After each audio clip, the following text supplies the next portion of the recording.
안녕하세요. 저는 한국을 떠나 지금은 캐나다 밴쿠버의 한 조용한 주택가에서 중학교 1학년, 아니 이제는 이곳 학제로 8학년이 된 아들과 함께 살고 있는 40대 중반의 여성입니다. 창밖으로 보이는 붉은 단풍을 보며 커피 한 잔을 마시는 이 평온한 시간이 저에게 주어지기까지 저는 마치 지옥불 속을 걷는 듯한 2년을 보냈습니다. 사람이 죄를 지으면 벌을 받는다는 권선징악. 옛날 동화 속에나 나오는 말인 줄 알았습니다. 하지만 저는 제 두 눈으로 똑똑히 목격했습니다. 조강지처와 자식을 버리고 유흥업소 여자의 치마폭에 쌓여 인생을 즐기던 남편이 가장 비참하고 끔찍한 최후를 맞이하는 그 순간을요. 오늘 제가 들려드릴 이야기는 막장 드라마보다 더 막장 같았던 제 남편의 불륜, 그리고 신이 내린 심판에 관한 이야기입니다. 혹시 지금 배우자의 외도로 피눈물을 흘리고 계신 분이 있다면 제 사연이 조금이나마 위로와 사이다가 되길 바랍니다. 지금부터 이야기 시작하겠습니다. 제 남편, 아니 그 사람이라 부르겠습니다. 그 사람은 소위 말하는 개천용이었습니다. 시골 깡촌에서 태어나 맨주먹 하나로 상경해 저와 단칸방 월세부터 시작했죠. 저는 명문대 출신이었지만 가난하고 야망 넘치는 그 사람의 눈빛 하나만 믿고 결혼을 강행했습니다. 친정의 반대는 극심했지만 저는 그 사람이 언젠가 큰일을 낼 거라 믿었거든요. 제 믿음은 틀리지 않았습니다. 우리는 동대문 의류 도매업으로 시작해 10년 만에 자체 브랜드를 런칭하고 중견 기업으로 성장시켰습니다. 그 과정에서 저는 격리 디자이너, 배송 직원, 심지어 공장 미싱 보조까지 안 해본 일이 없었습니다. 만삭의 몸으로 원단 시장을 뛰어다니다가 조산을 할 뻔한 적도 있었죠. 그렇게 낳은 귀한 아들이 지금이 제 아들 지호입니다. 남편의 사업은 코로나 시국에 오히려 마스크와 위생용품 관련 사업으로 대박을 터뜨리며 승승장구했습니다. 강남의 60평대 아파트, 벤츠 S클래스, 그리고 법인카드.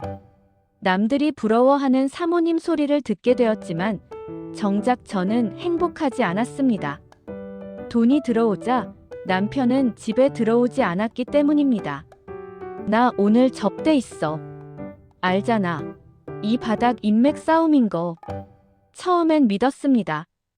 사업하는 남자니까 피곤하겠거니 하며 홍삼을 달여 바치고 해장국을 끓였습니다. 하지만 지호가 초등학교를 졸업하고 중학교에 입학할 무렵부터 남편에게서 낯선 냄새가 나기 시작했습니다.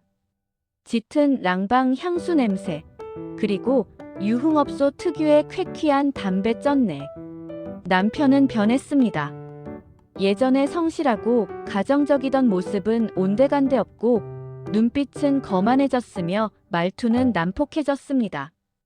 야, 네가 집구석에서 살림이나 하니까 세상 물정을 모르는 거야. 내가 밖에서 돈 버느라 얼마나 개고생을 하는지 알아. 생활비 몇 푼 쥐어주며 유세를 떠는 남편. 하지만 저는 참았습니다. 사춘기에 접어든 아들 지호 때문이었죠. 아빠의 빈자리를 느끼게 하고 싶지 않았습니다. 하지만 그건 저만의 착각이었습니다. 어느 날이었습니다. 남편이 술에 떡이 되어 새벽 4시에 들어온 날, 그의 재킷 주머니에서 진동 소리가 울렸습니다. 남편의 휴대폰은 거실 탁자에 올려져 있었는데 말이죠. 취해 잠든 남편의 안주머니를 뒤져보니 낯선 최신형 아이폰이 하나 더 나왔습니다.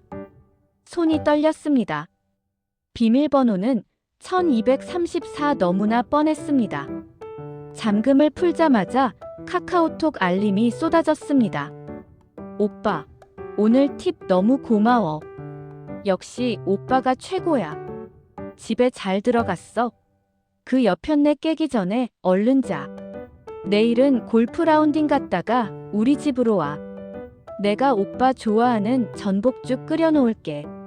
대화 내용을 스크롤하며 저는 숨을 쉴 수가 없었습니다. 여편네, 집구석, 식충이 그들이 저를 지칭하는 단어들이었습니다. 김세희. 그녀의 프로필 사진을 눌러보았습니다. 화려한 강남 미인형의 얼굴. 나이는 30대 중반쯤 되어 보였습니다. 알고 보니 그녀는 강남의 유명 룸살롱, 일명 텐프로 업소의 마담이었습니다. 남편은 그곳의 VVIP였고 단순한 손님과 마담 관계를 넘어 1년 넘게 두 집 살림을 하고 있었던 겁니다. 남편의 카드 명세서를 뒤져보니 기가 찼습니다. H백화점 명품관 1200만 원 샤넬백, 강남구 청담동 오피스텔 월세 지원, 피성형외과 500만 원, 아들 지호의 수학 학원비 50만 원이 비싸다며 끊으라고 난리를 치던 인간이 그 여자에게는 수천만 원을 물쓰듯 쓰고 있었습니다. 배신감에 온몸의 피가 거꾸로 솟는 것 같았습니다. 다음 날 아침, 저는 식탁에 세컨드 폰을 올려두고 남편을 깨웠습니다. 일어나. 설명해. 김세희가 누구야?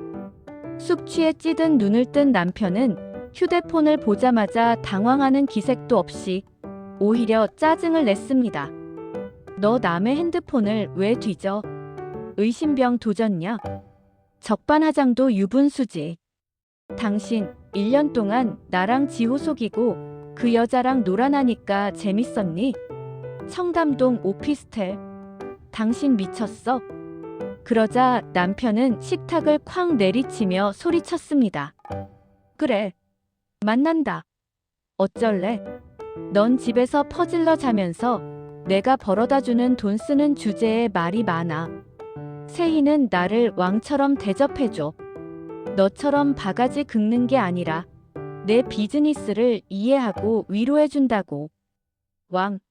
술집 여자가 돈 보고 비위 맞춰주는 걸 사랑이라고 착각하는 거야? 당신 정말 멍청해졌구나. 뭐? 이 여자가 진짜. 야, 이혼해. 안 그래도 질리던 참이야. 위자료. 꿈도 꾸지 마. 4명의 재산 다 돌려놨으니까 몸만 나가. 남편은 그 길로 짐을 싸서 집을 나갔습니다. 지호가 방에서 나와 겁에 질린 눈으로 그 뒷모습을 보고 있었지만 남편은 아들에게 눈길조차 주지 않았습니다. 남편이 집을 나간 후 생활비가 끊겼습니다. 카드는 정지되었고 당장 관리비를 낼 돈도 막막했습니다. 남편은 변호사를 선임해 이혼 소장을 보내왔습니다. 귀책 사유가 저에게 있다는 말도 안 되는 내용들로 가득 차 있었습니다. 의부증, 폭언, 낭비벽. 기가 막혀서 말이 안 나왔습니다. 저는 닥치는 대로 아르바이트를 시작했습니다. 마트 캐셔, 식당 설거지. 몸이 부서져라 일하며 변호사 비용을 마련했습니다.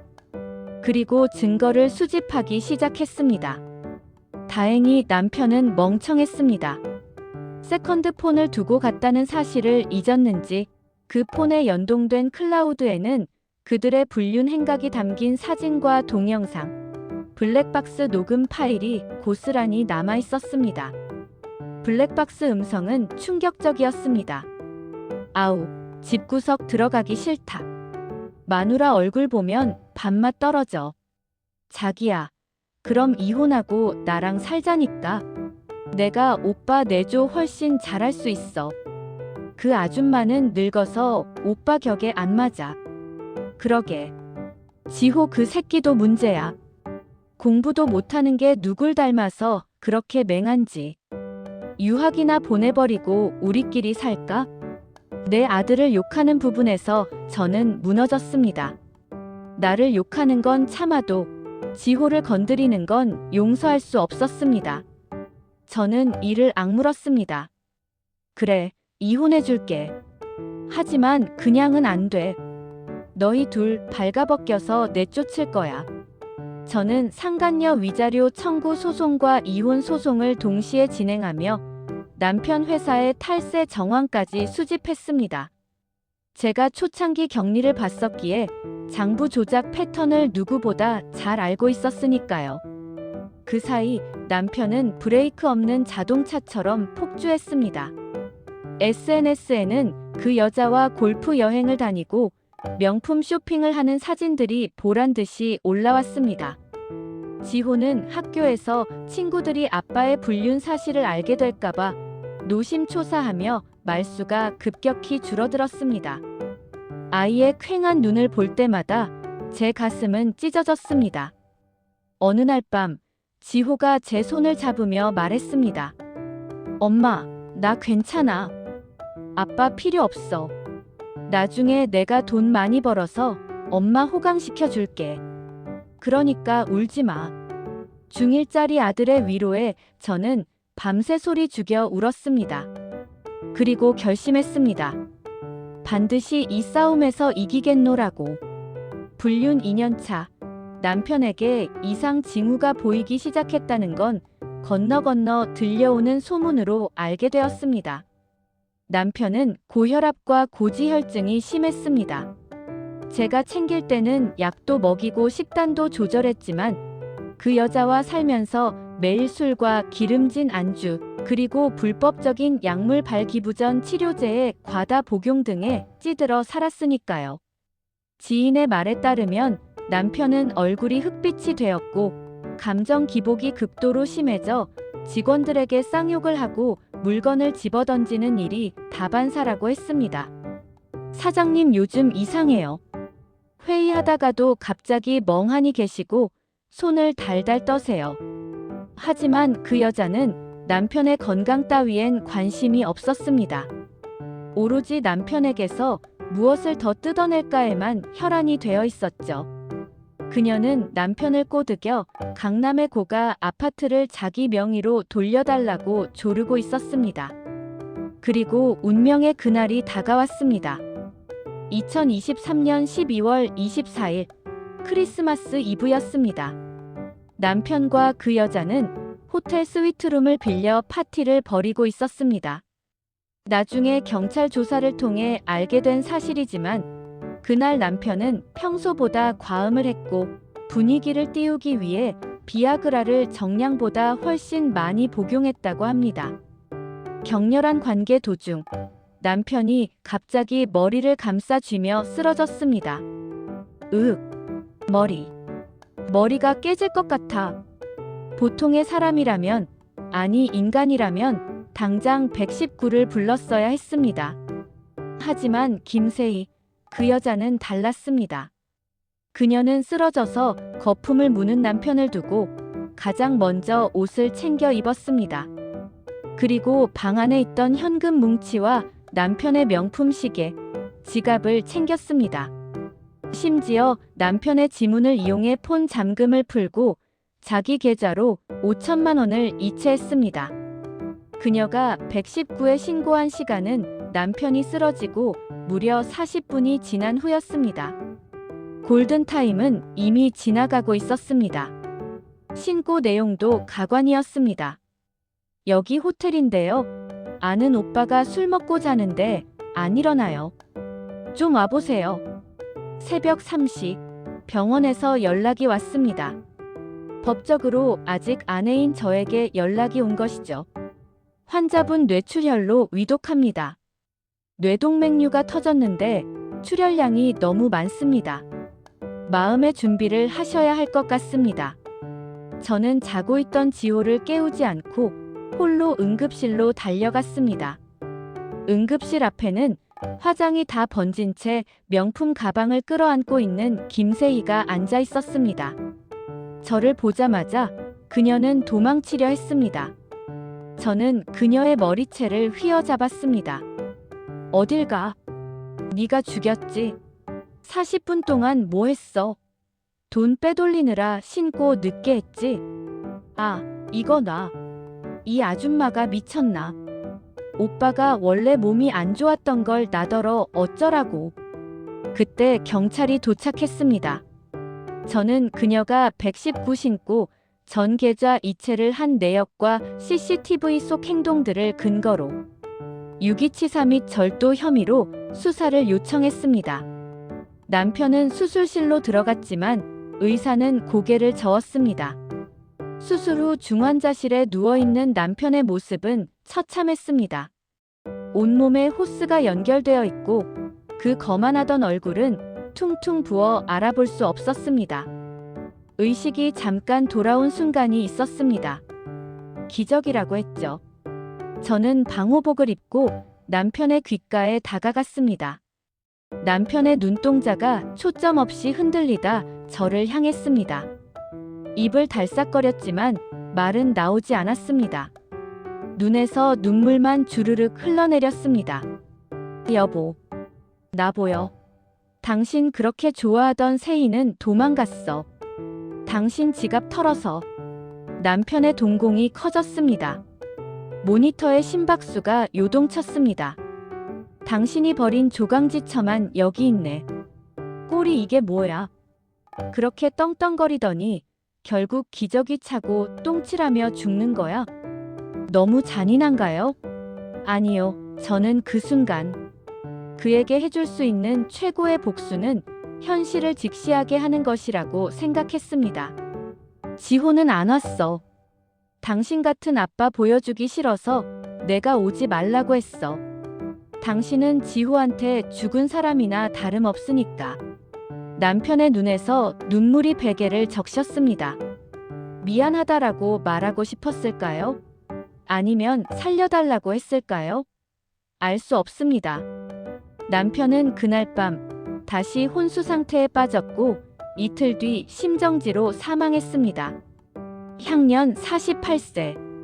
너무나 허망하고 비참한 죽음이었습니다. 장례식은 조용히 치러졌습니다. 그 많던 술친구들, 사업 파트너들은 코빼기도 비치지 않았습니다. 김세희는 장례식장에 나타나지도 않았습니다. 하지만 법의 심판은 피할 수 없었습니다. 남편이 사망함에 따라 이혼 소송은 종료되었지만 저는 상속인으로서 그 여자에 대한 소송을 이어갔습니다. 그리고 남편의 사망 전 40분간의 행적을 낱낱이 파헤쳐 그녀를 구호 조치, 의무 위반과 횡령으로 고소했습니다. 결과는 통쾌했습니다. 재산 상속 이혼이 성립되지 않은 상태에서 남편이 사망했기에 남편 명의의 모든 재산 아파트, 주식, 현금 등 약 50억 원 상당은 1순위 상속인인 저와 지호에게 돌아왔습니다. 남편이 그 여자에게 주려고 빼돌려놨던 차명 계좌의 돈까지 모두 찾아냈습니다. 상간녀 소송 및 형사처벌 김세희는 남편의 돈을 훔친 것이 입증되어 징역형을 선고받았고 제가 청구한 위자료와 부당이득 반환 청구 소송에서도 패소했습니다. 그녀가 남편에게 뜯어내 산 명품들과 오피스텔 보증금까지 모조리 압류했습니다. 그녀는 빈털터리가 되어 감옥에 갔습니다. 그녀가 법정에서 끌려나가며 저에게 소리치더군요. 독한 년, 네가 그러고도 사람이야? 저는 우아하게 웃으며 답해줬습니다. 사람이니까 이러는 거야. 짐승은 너고. 남편의 회사는 전문 경영인에게 넘기고 지분을 정리했습니다. 그곳에 남은 남편의 흔적, 냄새, 기억 모두를 지워버리고 싶었습니다. 50억이라는 큰 돈이 생겼지만 남편의 목숨값이라 생각하니 씁쓸하기도 했습니다. 하지만 이것은 저와 지호가 흘린 눈물에 대한 보상이라고 생각하기로 했습니다. 모든 정리가 끝난 후 저는 지호에게 물었습니다. 지호야, 우리 한국 떠날까? 아무도 우리 모르는 곳 가서 새롭게 시작할까? 지호는 망설임 없이 고개를 끄덕였습니다.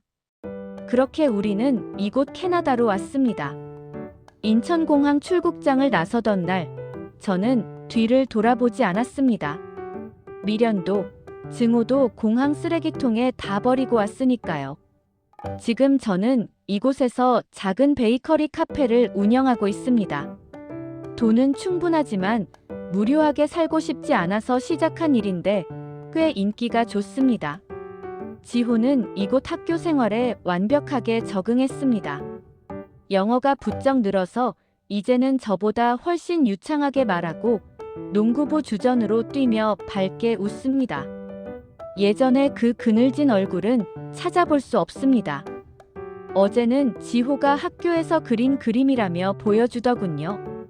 우리 둘이 손을 잡고 넓은 들판을 걸어가는 그림이었습니다. 제목은 가족. 거기엔 아빠의 자리는 없었습니다. 하지만 그림 속 우리는 그 누구보다 행복해 보였습니다. 가끔 밤하늘을 보며 생각합니다. 남편은 지금 어디에 있을까요? 지옥 불 속에서 그 여자를 원망하며 구르고 있을까요? 아니면 우리 모자가 잘 사는 모습을 보며 뒤늦은 후회를 하고 있을까요? 여보, 거긴 따뜻해. 나는 여기가 참 따뜻하고 좋아. 당신이 남겨준 돈으로 우리 지호, 당신처럼 비겁한 남자 말고 멋진 남자로 키울게. 그건 고마워. 바람 피우는 배우자 때문에 고통받는 분들께 감히 말씀드립니다. 아기는 반드시 망합니다. 스스로 판 무덤에 스스로 들어가게 되어 있습니다. 그러니 너무 자책하지 마세요. 당신의 잘못이 아닙니다. 버티고 증거를 모으고 냉정해지세요. 최고의 복수는 그들이 망가지는 것을 구경하며 당신이 보란 듯이 행복해지는 것입니다. 지금까지 제 긴 이야기를 들어주셔서 감사합니다. 모든 가정에 평화가 깃들기를 바라며 밴쿠버에서 지호 엄마드림.